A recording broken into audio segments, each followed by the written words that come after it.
Hello, and welcome to Message in the Middle with Marianne. We all know that life is hard, right? It's messy, it's unpredictable, but it can be wonderful all at the same time. My hope is that we can take a deep dive into self-development topics and explore life's lessons through book clubs, conversations, and interviews. And together, we can uncover the lessons that others have already learned to help us navigate this crazy, wonderful ride called life.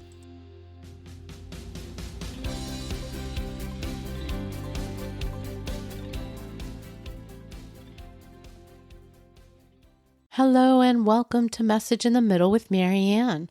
As many of you know, I was recently asked to put together a series of episodes around death and grief, and I took a minute to think about that and what it might look like and what it might entail. And one thing I knew for sure was that I wanted to include an episode on a death doula. It's a role I had recently learned about, and I wanted to bring that to the audience and make sure everybody else had the same information. So in light of that, let me introduce you to today's guest, Jill McClennen. Jill is a certified death doula, which is a non-medical person trained to holistically care for someone at the end of life. In addition to being a death doula, Jill is a trauma-sensitive yoga instructor, and she uses reiki and shamanic healing techniques to help her clients heal their fears around death, dying, and working through grief. Jill, welcome to the show. Thank you so much for having me. I'm very excited to be here. So I can't wait to get into these topics, but before we do, I'm going to ask you to share a little bit about how one wakes up and suddenly wants to be a death doula. I'm sure it didn't happen like that. No, it definitely didn't happen in an overnight type of situation, but I took care of my grandmother at the end of her life. During that experience, hospice was so amazing. They really came in and they really helped my grandmother and our entire family. And so during that process, I really kind of had this thought in my head of maybe I want to actually go back to school and become a nurse so that I could work in hospice.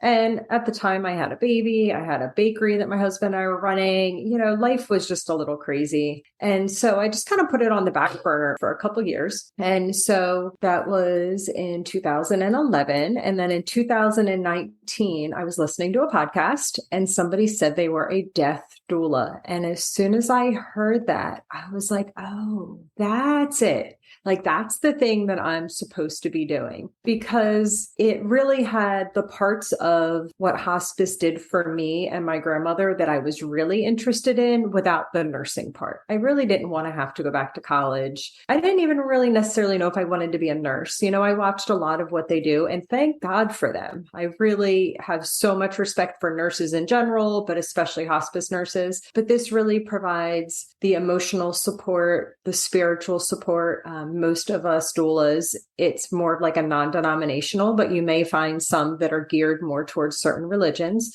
It's really just more to help people work through some of their fears, anxieties, regrets, shame, all that stuff that kind of comes up around end of life issues. So it wasn't necessarily that I woke up one day and was like, hey, this is what I want to do. But I definitely heard the term. And then as soon as I heard it, it really felt like a light bulb went off. Like something in me was like, oh, that's it. And I still sat on it for a little bit. I was 40 years old and I'm thinking, I have a full-time job. I was teaching part-time at a university local. I had 2 kids. Like, my life was very busy. So I thought, are you insane?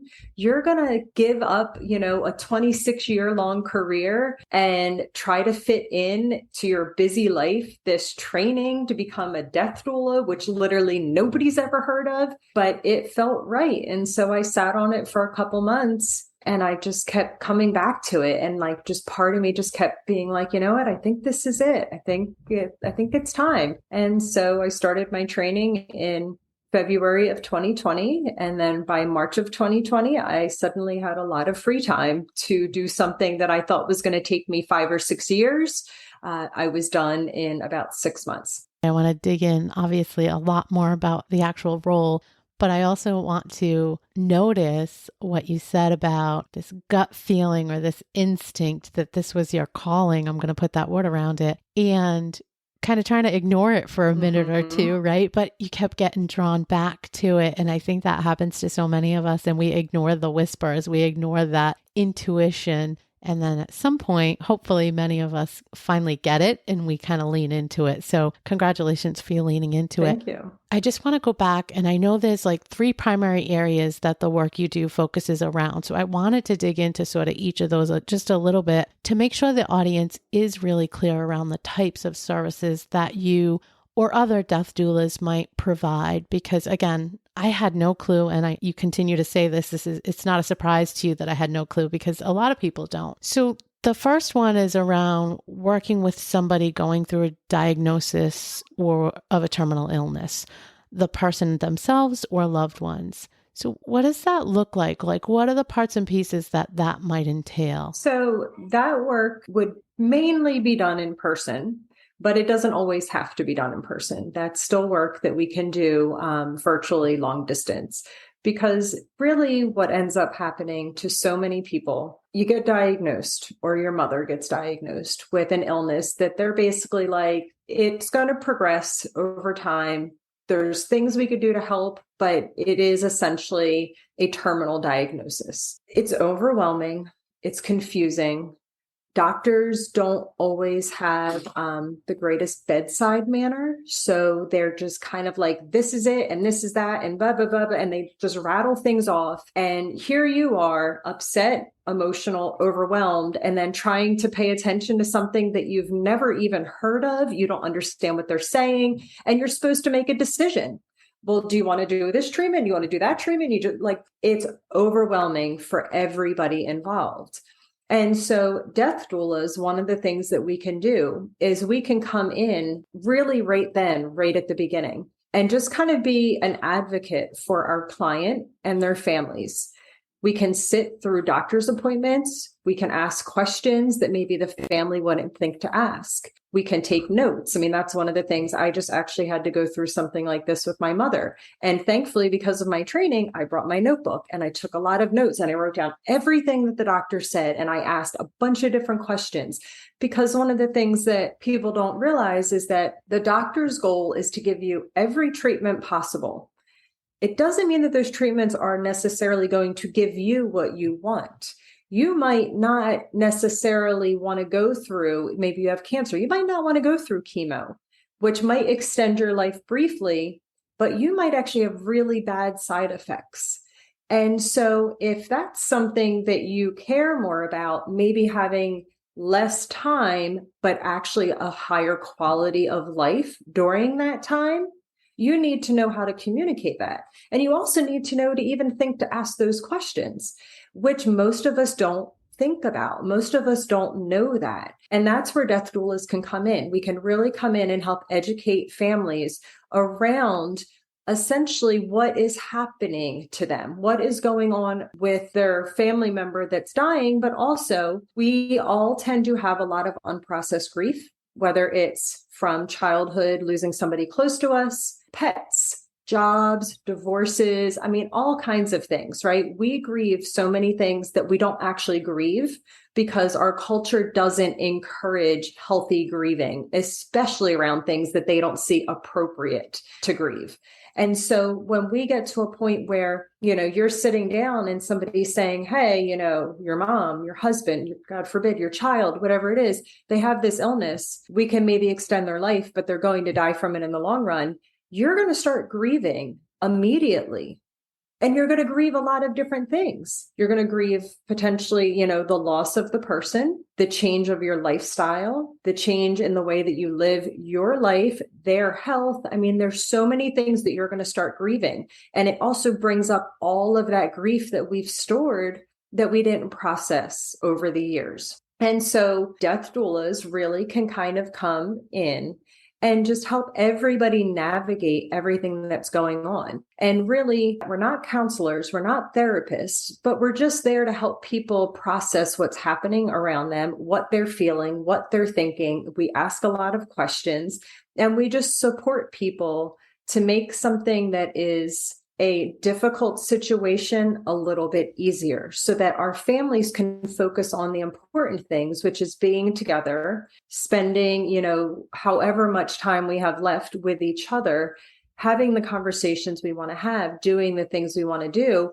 not trying to figure out what this doctor is saying you need to do next. And then the insurance company is saying one thing and you're trying to set up hospice and bring equipment in. And we kind of just can come in and help through all of that, just make things a little easier. And beyond the doctors, navigation of all of that, I think you would also potentially help. And I know it's on a per client basis, so you can tailor this however they want, but I think help with things like advanced directives and end of life planning as well for services and that kind of stuff. Do I have that right? Just so people know? Yes, that is definitely correct. And when it comes to our advanced health directives, I try to tell everybody, it doesn't matter what age you are, you should really have these things in place because we never know when something can happen. When it comes to, your end of life plan, it is almost like a birth plan. I mean, that's really one of the similarities that doulas have, but whether it's birth or death, is that we can really help people plan. Doesn't mean it's going to go that way,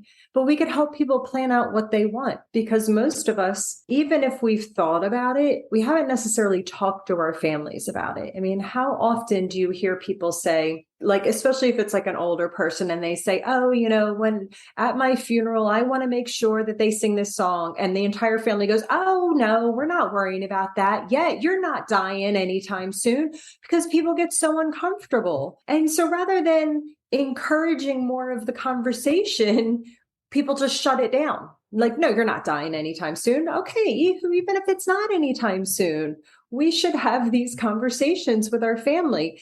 But more importantly, we need to get it down in writing because it's not going to matter what I say my husband wanted if he ends up in the hospital. Again, God forbid, at this age, in his 40s, if he ends up in the hospital with an emergency and I go in and I say, I don't think he wants that treatment. If it's not written down on paper, they're going to do it anyway because their job is to provide all the treatment possible to extend life as long as possible. And so you want to have these conversations with your loved ones. You want to get it down in writing, and death doulas can help. With the advanced directives, we can help plan funerals. We can call different funeral homes. We can arrange different things. Plus, a lot of doulas were very well educated now on the different options. People think, well, you have to go. I grew up Catholic, right? So okay, you go to the church and you have your viewing and then you have your mass and then the body, goes to the cemetery or, they lay you out in the funeral home. And then there's the steps that you go through. I had no idea that there was other ways to do things. I just didn't know that. And there's actually a beautiful green cemetery not too far away from me where they go out into the woods and they dig a hole by hand and you are just in a shroud or in a cardboard box and they put you right into the ground and you naturally break down into the earth and become a part of the earth. I did not know that that was possible. I had never heard of it, would have never thought about it. And so even if people don't want it, I think we should be educated on what our options are. A lot of times too, funeral homes, they're money-making businesses. And unfortunately, there are some that will find you at your weakest moment, which is when somebody just died, and basically sell you the most expensive of everything because they know that you're exhausted and you're overwhelmed and you're upset. And so, of course, you're going to put mom in the $50,000 casket, which she doesn't need to be in. But you don't know how to say no because you're exhausted and you're overwhelmed. So we can plan these things ahead of time. In some states, which I actually didn't know, and it's something that I learned, there's actually even a form that you should sign that basically makes it so that nobody can go in and change what you have set up for your funeral after you die. Because what tends to happen, and again, not often, but it's happened enough. I've talked to enough funeral directors that'll say, mom and dad came in, they set up all their funeral arrangements. They paid for everything ahead of time. They die. Kid comes in and says, you know what? I want all the money back, cremate them. I'm just going to take the ashes. And that's it. So if you have this paperwork signed, though, they can't do that. And I didn't know that that was a thing. The state of New Jersey has its own form for it. A lot of states do. And again, like, you don't know these things if you don't know them. And so that's why death doulas, we make it our business essentially to know all these different things to help families understand what's going on, make the best choices for them, not for what I want, but what's the best for them.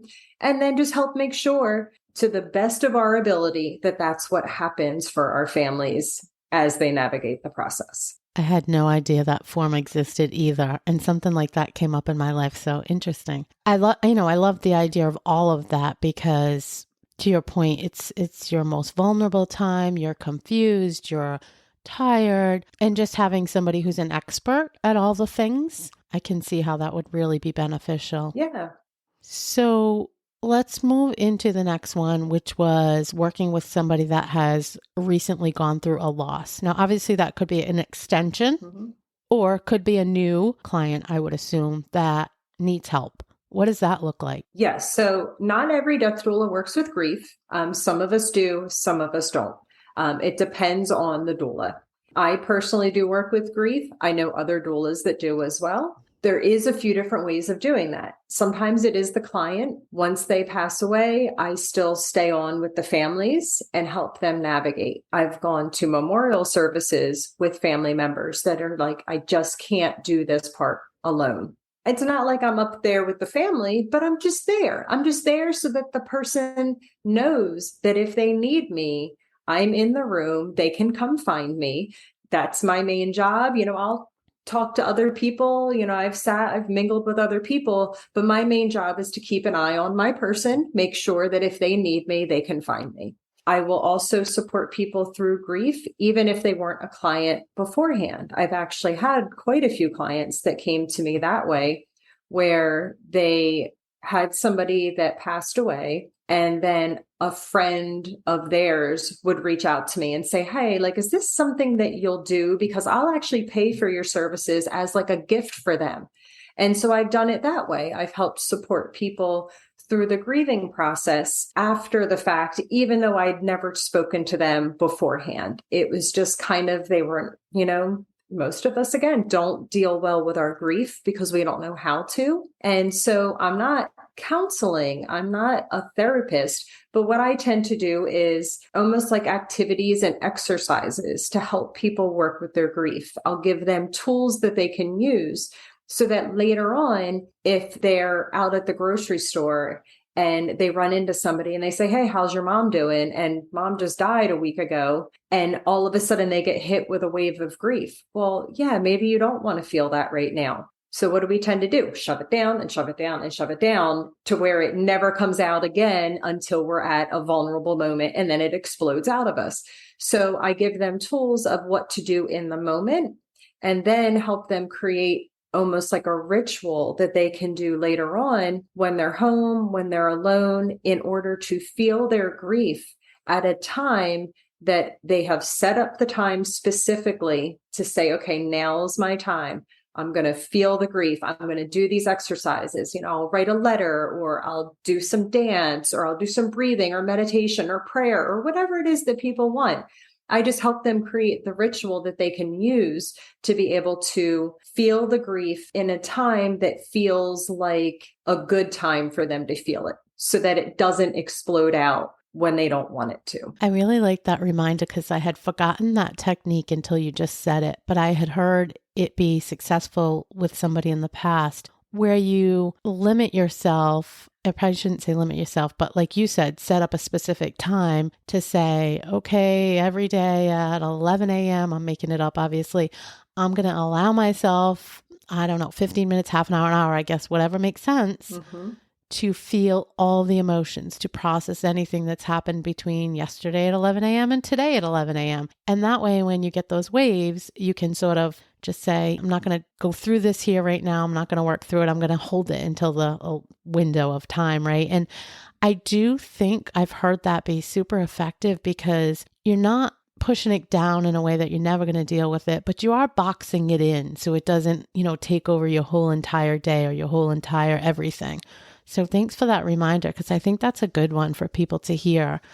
So the last one is the one that intrigues me the most. I think I mentioned that to you, is exploring beliefs around death and dying. And so I'll be honest and say it's something that I have been scared of my whole entire life. I feel like the day I was born, I was probably scared I was going to die, but not so scared that I don't do anything, but in a way that it's there, it's present, it's on my mind. And I know you can relate to that because we did have a little bit of a conversation previously, but talk to me a little bit about the work that you do in that space. That was a side benefit that I was not expecting from my death doula training. Honestly, I didn't think I was afraid of death. I was one of those people that I kind of would say, I'm not afraid of dying. I don't want it to be today, but I'm not afraid of dying. And it was a very honest answer. That was genuinely how I felt.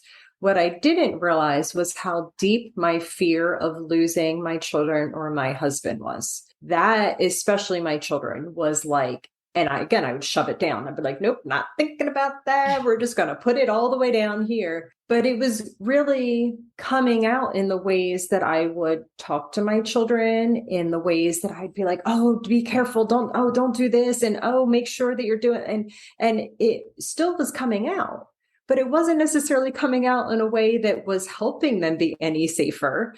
It was just coming out almost as a nagging, terrified kind of like, I just want to hold on to you and keep you safe. And I know that I can't, and it's making me crazy. Like I really didn't know that that's what was happening until I started working with death. Because of course, in my teachings, I had to read a lot of books about death and dying and grief. And when you read the books about death and dying and grief, you come to stories about people that lose children. And it's the reality of the world that some people have children that die. I don't like that reality, but I can't change it either. And so I realized how deep that fear was in me. The more that I was like, I have to keep reading this stuff. I have to keep learning it. I have to keep feeling what I'm feeling as this is coming up. And, again, the thought of losing my husband, that is something that, I don't want to happen. And we had talked about our plans of what we would want at the end of life, but I didn't ever deal with the fears and the anxieties that I had around it until I started my training. And then I noticed that I was doing this. I was dealing with them. I was working with them because I knew I needed to support my clients. I can't support a client if I'm going to be triggered when they tell me that they lost a child. I have a client now that lost a child years ago, in the 70s, but still, like that could have easily triggered fear and anxiety in me if I hadn't dealt with it. So I knew I had to work with these things in order to support my clients. But then I started to realize how it made me kinder and more patient with my children, kinder and more patient with my husband. And I was never really, I would say, like mean to them, but the reality of the fact that I could lose them at any moment and there is literally nothing that I can do might seem morbid to some people, but it's like anything else. Just thinking about that is not going to make it happen any more than not thinking about it is going to prevent it from happening. So once I could get through that and then realize that thinking about it brings up some feelings in my body, my chest feels a little tight. My stomach starts to feel a little weird. My breathing changes. So I would just breathe through it and I would try to let that fear and that anxiety go, realizing that it wasn't serving me. It shifted the way that I move through the world now. I appreciate everything so much more that it's almost like the world even looks different around me, that things just don't bother me that used to bother me, because I realize that in the long run, our lives are pretty short here. Why am I going to waste my mental energy annoyed that somebody did something to me on the street? Or even worse, thinking about things that happened to me years ago and being annoyed still about that. Why am I going to waste my energy on that when I could be sitting here fully present with my children and fully present with this moment and looking around my room and being like, wow, the sun is shining. Look how beautiful out it is today.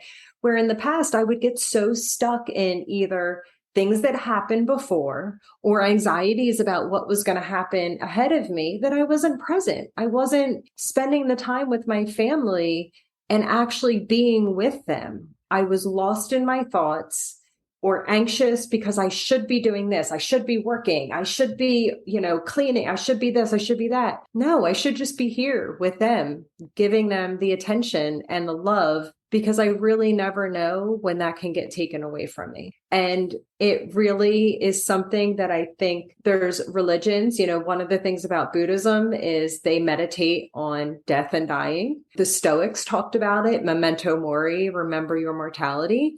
Even, the art form of memento mori, which is the skulls and the crossbones. It was very prominent in the Catholic Church for a while. You would see a lot of skulls. It was there to remind you that you are going to die.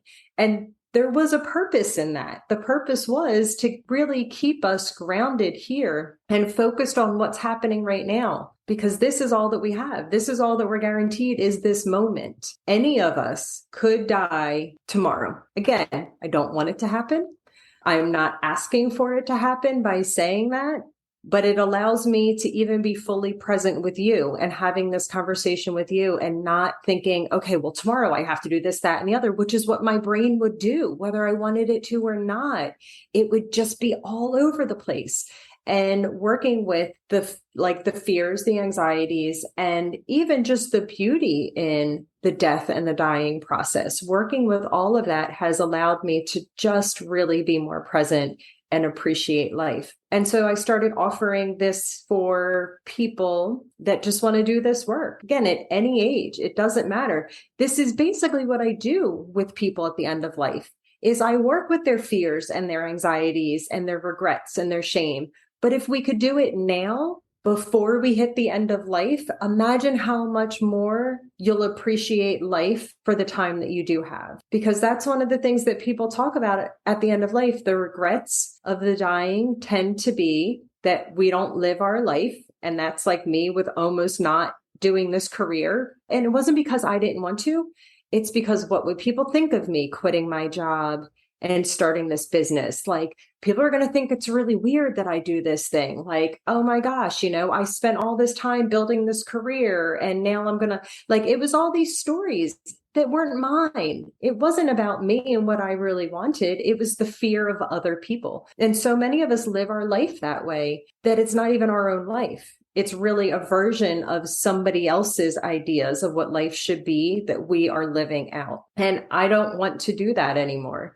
And that's one of the things that people on their deathbed talk about is, the fact that they wish they wouldn't have worked so much. They wish they would have spent more time with their family. They wish that they would have lived their own life, not lived a version of what dad or mom or their spouse or their religion or their neighborhood or whatever it was said they should be doing. And so why are we going to wait until we're on our deathbed to realize this when we can actually do this work now? But people are afraid of it. People are really afraid of talking about death and dying. And so I try to make it not so scary, because it doesn't have to be scary, but it will bring up some feelings and it's going to bring up some stuff. And so that's why we do it together. It's like any other thing that you're trying to do. This is why you get support to help you, so that when things do feel a little overwhelming and emotional, I can be there to really work through it with you. And I love that work. I love the transformation that people can have. I was just going to say that it ties into a lot of the work that we do is around mindset. And we've done quite a bit around understanding that our thoughts are just thoughts, right? They're just these stories we tell ourselves. We don't have to listen to them. They're going to continue to be there, but they're typically focused on the past, all the stuff that we coulda, shoulda, woulda, or the future, which again, we have no control over really. So learning to just stop those thoughts in their tracks and become more present, I think it ties in here. And your point about getting more comfortable about the fact that death is going to happen really makes you remember to live. It does. So it's so interesting that the two things are tied together, right? Because once you really get comfortable in understanding that, and like you said, you never know when, then why waste another minute? You just have to start living for today.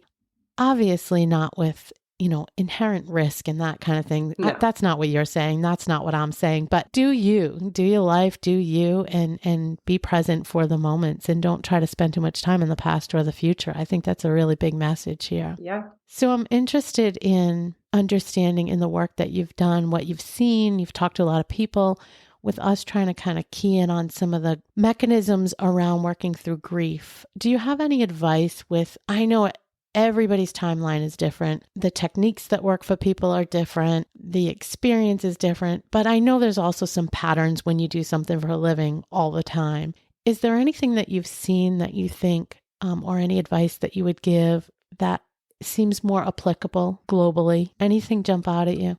The biggest thing with grief, and you really said it already, is that there's no timeline. I think as humans, we want to control things. And so we see online, there's the, stages of grief, and that, okay, so we're going to go through these stages. And it doesn't work like that. I mean, grief is, I think, probably the one universal thing that all of us will experience that will literally change your life forever. It will. There will be no going back to what life used to be like, what life used to feel like. You're going to be a different person, and that's okay. And I think if we can all give ourselves permission to not want this to be done quickly, because it's not going to be a quick process. It is going to be different for everybody, depending really as well on how much work you've done before this to heal yourself, not just of grief, but, any traumas that we've had, anything like that, that our body has kind of held on to, that our mind has held on to, that our soul has held on to.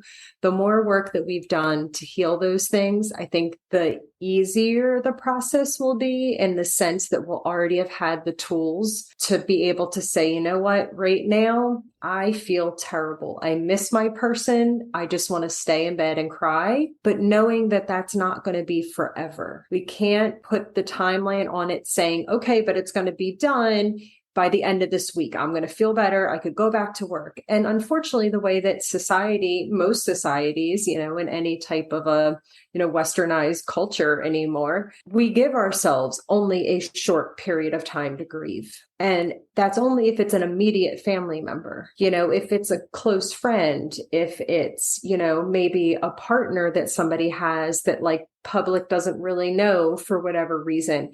You're not given any permission to grieve that. And so then we put all this pressure on ourselves, and we want to know when it's going to be done. And we want to know, when I'm going to feel better. And there is no when. It's just going to be a process that it's going to feel better for a little bit. And then something might trigger it, whether it's the anniversary of somebody's death, whether it's their birthday, maybe you hear their favorite song, you smell something that reminds you of them. Like, things will trigger that grief basically for the rest of your life, but it will get easier to work through. And the more that I think, especially early on, the more that we can allow ourselves to feel it, essentially the faster it'll get easier, because we're giving ourselves that permission and that space with no judgment. There really is no judgment on yourself in the way that you grieve, in the timeline that you grieve, and also how you feel in your grief, depending on your relationship with the person. I mean, I had somebody that I was very close to that when they died, part of me felt so much gratitude for them, because I was able to let go of a hurt that we had between the two of us that wasn't settled. And that pain between the two of us was just really weighing on me. And I couldn't figure out how to fix it. I couldn't figure out how to heal it. And then when they died, I was hit by the grief because I loved them dearly. And then part of me was like, thank you. Like, that was a gift that they gave me, because then all of that pain and that frustration and that anger that I was holding towards them just dissolved, because they weren't there anymore to feel that anger at anymore. And I was giving myself permission to feel that gratitude for them. and to allow the anger to dissolve. And that's not going to be everybody's experience. But again, like this is part of what I've been training to do, essentially. I think even since I was younger, I've had like a meditation practice. I've done a lot of healing work. I've worked on forgiving people and all of this stuff. But it's okay to feel mixed feelings when somebody dies. And I think everybody thinks, well, unless I just feel really sad and like I'm going to miss them, that I'm not doing this right. There is no right or wrong. There's not. It's just you and your experience and your feelings and honoring it and taking your time. And yes, we have to go back to normal life eventually. You have to go back to a job. You have to go back to going to the grocery store. But realizing that it may come out of nowhere when you least expect it. And that's okay too. Not thinking, well, I should be over this by now. Because people will even say that. Like, you're not over that yet. Especially, again, if somebody loses a pet, like people are so close to their pets. It's like losing a family member, but yet society views it as it's just a cat, like it's just a dog. Like, why are you still upset about it? So if somebody says something like that to you, also just realize that most of us don't know what to say to somebody that's grieving. And so sometimes we say really stupid things. Yeah. We do. We really do. And it's not on purpose. It's just that most of us don't know what to do or what to say. We haven't dealt with our own grief well. So seeing somebody else grieving makes us really uncomfortable and we don't know what to do with it. So if somebody says something, just take a breath and let it go. And understand that they don't know what they're doing either. None of us do. So we're all figuring it out together. That's really good advice. And I think you made me think about somebody else that I interviewed for this series. And he said, one of the things to be cautious of is to make sure we don't take on other people's definition of how it should look, right? To your point, they're going to say stupid things. And usually it's meant with good intentions, but they're setting up some parameters that just don't fit for us or our scenario. And so then it does more harm than good. So we just have to learn to sort of ignore those things and just take them for the sentiment that they came with, meaning they're trying to be helpful, but ignore the actual content of what they're saying because it's not necessarily applicable to us. Yes. And one of the other things too with grieving, especially you'll see this a lot with families that they're siblings and they lose a parent. Every other thing that went on in that family also comes to a head. So unfortunately, you will see bickering and you will see people saying hurtful things. And if you're in that situation and you maybe have the siblings or the aunts and the uncles that you're watching it, just really realize that doesn't have to be taken in by you. You don't have to take their pain and their anger and their frustration. And I know it's hard. I've witnessed it in my own family. I've witnessed it in other families.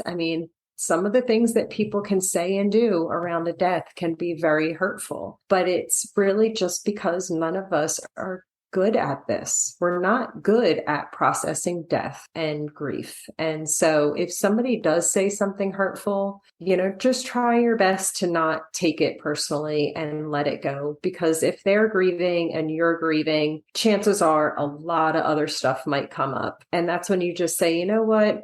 I appreciate your opinion, but I'm going to leave.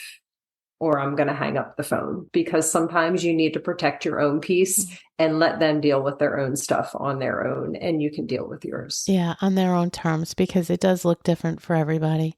This has been really great advice, and I can see how having a death doula involved could be helpful. I hope we enlightened the audience, and now we have a few more people that know in the world what it is.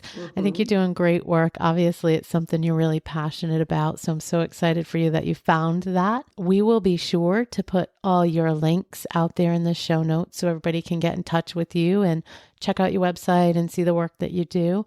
Is there anything that we didn't touch on that you want to leave the listeners with, or did we cover most of it? I think we covered pretty much all of it. The one thing that I will say is I have decided recently that I want to offer complimentary sessions for people, a 1-hour session, because I do truly believe that this work can transform your life. And I worked with a coach that he did that for me, where that's his thing. And so afterwards, I was like, you know what? I was like, this really, just that 1 hour really helped me so much. And his thing was, there's no obligation. It's not like this is necessarily like trying to sell you on the whole thing. I just want to help people start the work. And so if anybody is interested, in the show notes, there is my contact information. My Facebook group is amazing too. We have lots of great conversations. But if you'd like a complimentary session, please just reach out and I would be happy to do it. I love that offer. Thank you so much. I'm sure some people will take you up on that. That's a great offer for them to do some exploration on this. You're welcome. Thanks so much for joining me today. Thank you so much for having me. It was a pleasure. Thank you for listening to this episode of Message in the Middle with Marianne. If you enjoyed the podcast, please take a minute to share it and write a review, as it helps bring new listeners to our audience. If you'd like to keep the conversation going between episodes, please join us at Facebook group Message in the Middle with Marianne.